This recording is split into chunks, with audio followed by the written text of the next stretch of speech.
Hey, what's going on, everyone? How you guys doing tonight? My name is Matt Jarbo. This is $3 Theater, and today there has been a very interesting conversation I've seen popping up in a couple circles, right? A couple of pop, pop, pop, pop, pop, pop, pop, and it has everything to do with whether or not JJ Abrams here decided that he wanted to rip off the Russo brothers whole cloth for the ending of the Rise of Skywalker. And that's a pretty bold claim. That's a pretty bold accusation, right? That JJ Abrams would want to rip off these two fine filmmakers, the biggest filmmakers of all time, if you really think about it, for the finale of The Rise of Skywalker. Now, there are some similarities between the two endings, and I'm going to put a little bit of spoilers in this as we go on, just so we're aware. But really, when you look at Endgame here, we see Captain America. He is down. He is out. Thanos has beat him. It's snapped the vibranium shield.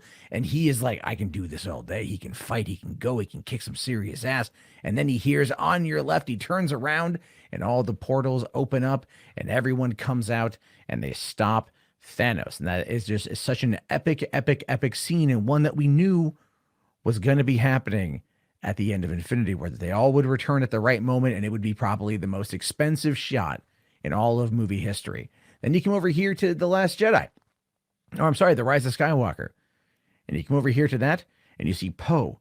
And Poe led the group, led the charge on Exegol, led the charge to stop Palpatine. He knew that they had limited resources. He knew that they had a limited group of people to fight back, but they had strong fighters, and he needed help. And when the moment was lost, when he looked out and he saw his friends dying and he didn't know what to do, and he said, I am so sorry. I thought we had a shot. He hears in the intercom, hey, Poe. And all of a sudden, bam, everyone shows up, and it is this massive calling of people to come on in and just fight and fight and fight. And the two seem exceptionally similar. They really do. They seem exceptionally similar in regards to the framing.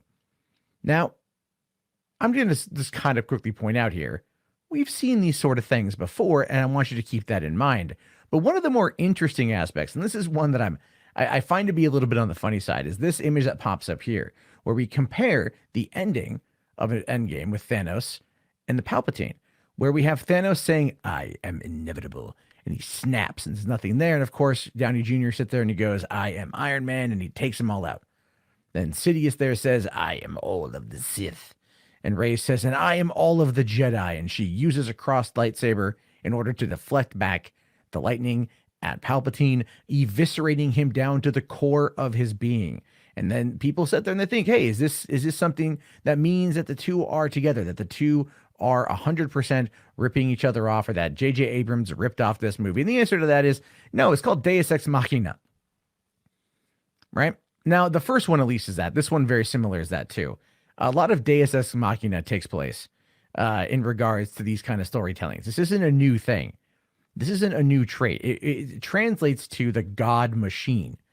And if you ever watched the movie where the unthinkable happens at the end, where like all hope is lost and everyone then gets saved, it's Deus Ex Machina.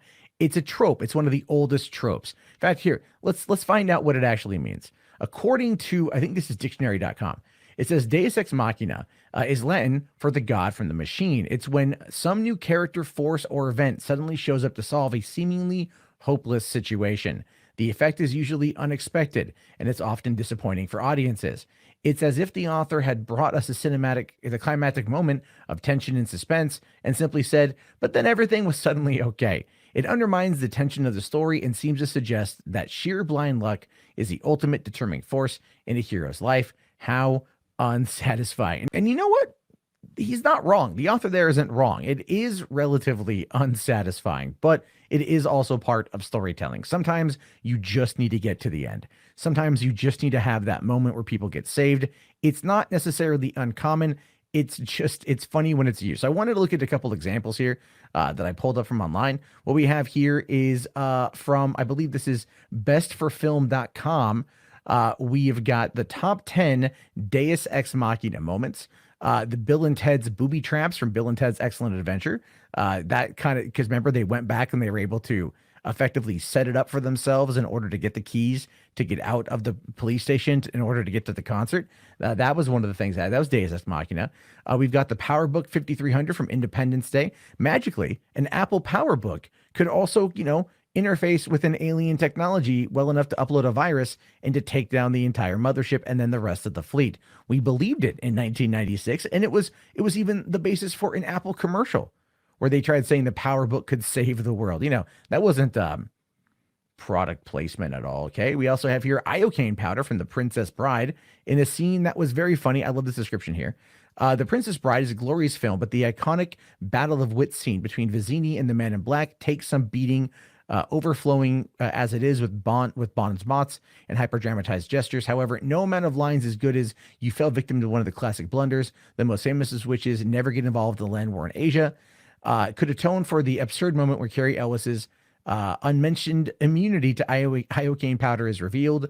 The jammy, mustachioed, beautiful git. We never saw him. We never got any story of Dread Pirate Roberts and having been, trained to survive iocane powder poisoning. And that's the thing. That's a Deus Ex Machina, and that wasn't even at the end of the movie. That was still in the first act of probably one of the most perfect films of all times. I'm not criticizing that movie. I love it. Wait, we have the Ark of the Covenant here. Raiders of the Lost Ark. When they thought all hope was lost and they were going to die at the hands of the Nazis who had just uncovered the Ark, and then magically, literally God exits out of the machine and then takes them all out in one of the coolest scenes in cinema that is nearly 40 years old.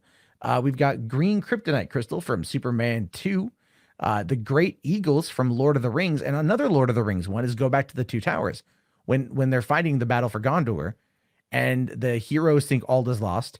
The orcs and the Uruk-hai are making their way into there, and all of a sudden you hear the noise, and you look over on the hillside, and there is Gandalf the White, and he's leading the charge with the Riders of Rohan, with the sun at their back, leading them into battle, blinding the enemy, and allowing them to take over and win the fight. That, my friends, is Deus Ex Machina. But you know what? You don't effing care because it's a cool scene nonetheless. It's iconic.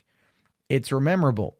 It's infinitely rewatchable, and it fills you with all the feelings. Just like in Endgame, when Cap's by himself and you hear Sam in his ear saying, "On your left." It's an immediate callback. It's immediate nostalgia, and you like it. You got a bunch here. I mean, look at it. Sword of Gryffindor from Harry Potter Chamber of Secrets, the alien spacecraft from Life of Brian, King Richard from Disney's Robin Hood. Again, just Robin Hood in general. Robin Hood Men in Tights has a very similar situation. The Bacteria from War of the Worlds, a book that was written in the 1800s about aliens who come to Earth but ultimately get sick from a common cold. It makes a little bit of sense, but it's still kind of Deus Ex Machina. IMDb has a poll for the most disappointing Deus Ex Machina moments here. The Eagles in Lord of the Rings. That again, Kevin Spacey, Superman Returns, where he gets the kryptonite, right? That always feels like Deus Ex Machina that works against Superman.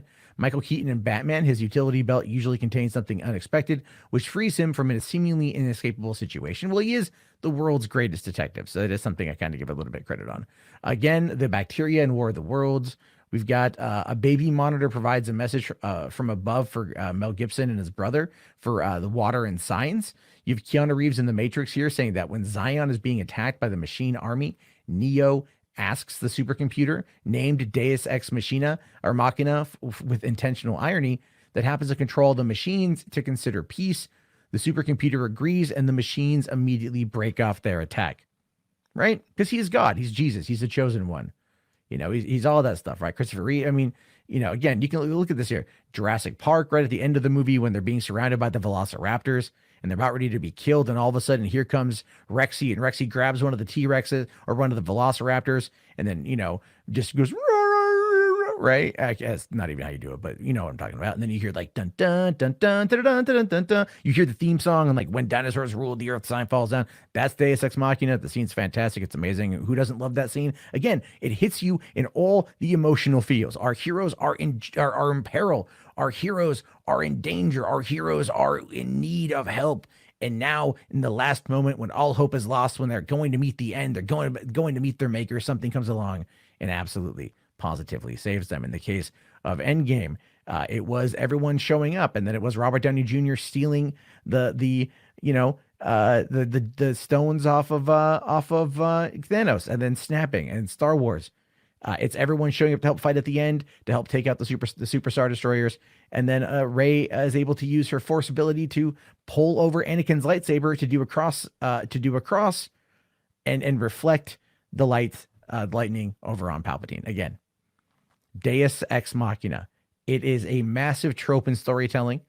It is usually not good, but you can apply it to a lot of your favorite movies, and you can do this because of the way that stories are designed. We want our heroes to win, and sometimes our heroes just get lucky.